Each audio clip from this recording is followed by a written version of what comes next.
لوٹا رہا ہوں میں. ڈرامے باز آدمی, کیونکہ غلط پڑی ہے, اگر آپ ثابت ہو گیا غلط ہے تو لوٹانا پڑے گا. توبہ سے گناہ معاف ہوتا ہے. حدیث میں آتا ہے دین اللہ احق ان یقضى او کما قال صلی اللہ علیہ وسلم, جیسے انسانوں کا قرضہ جب تک سامنے والا معاف نہ کرے قرضہ معاف نہیں ہوتا, تو ایسے ہی اللہ کا دین بھی معاف نہیں ہوتا جو اللہ کا قرضہ ہے. اب اللہ نے نماز ہی ذمے سے ساقط کر دی ہے, جب وحی کے بغیر پتہ نہیں چلے گا. گناہ معاف ہوتا ہے توبہ سے, توبہ سے وہ نماز ہی معاف ہو جائے یہ تھوڑی ہوتا ہے.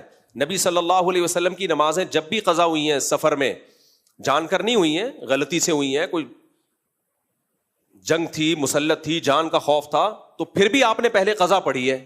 آپ نے یہ تھوڑی فرمایا یہ تو ہماری غلطی سے نہیں, یہ تو مجبوری میں نماز قضا ہوئی ہے, بھولے سے قضا ہوئی ہے, آنکھ نہیں کھلی اس لیے قضا ہوئی ہے, تو اب اللہ معاف کرنے والے, ہم توبہ استغفار کر لیتے ہیں. نا نا نا, نبی کی سفر میں آنکھ نہیں کھلی تھی, فجر قضا ہو گئی, آپ نے قضا پہلے پڑھی ہے, قضا بھی پڑھی ہے. تو بھائی صاحب یہ جو آپ کہہ رہے ہو نا اوف وہ یوں اسٹائل مارا ہے اس نے کہ اتنے عرصے سے ہم جناب غلط وطر پڑھتے رہے ہیں, حدیث میں آتا ہے وطر کو مغرب کی طرح پڑھو, یقیناً حدیث میں آتا ہے, لیکن اس کا مطلب کیا ہے؟ جو مطلب آپ بیان کرو اپنی طرف سے مطلب ہے, وہ حدیث سے ثابت نہیں ہے.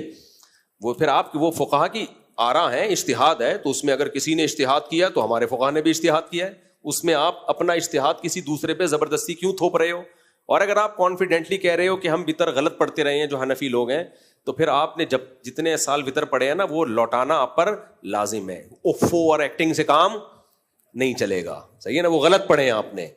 ہاں آپ یہ کہہ سکتے ہو جہالت میں غلط پڑھے ہیں تو گناہ نہیں ہوگا, ٹھیک ہے گناہ نہیں ہوگا, لیکن ذمے میں ایک نماز آپ کے رہے گی کیونکہ وہ لازم ہے.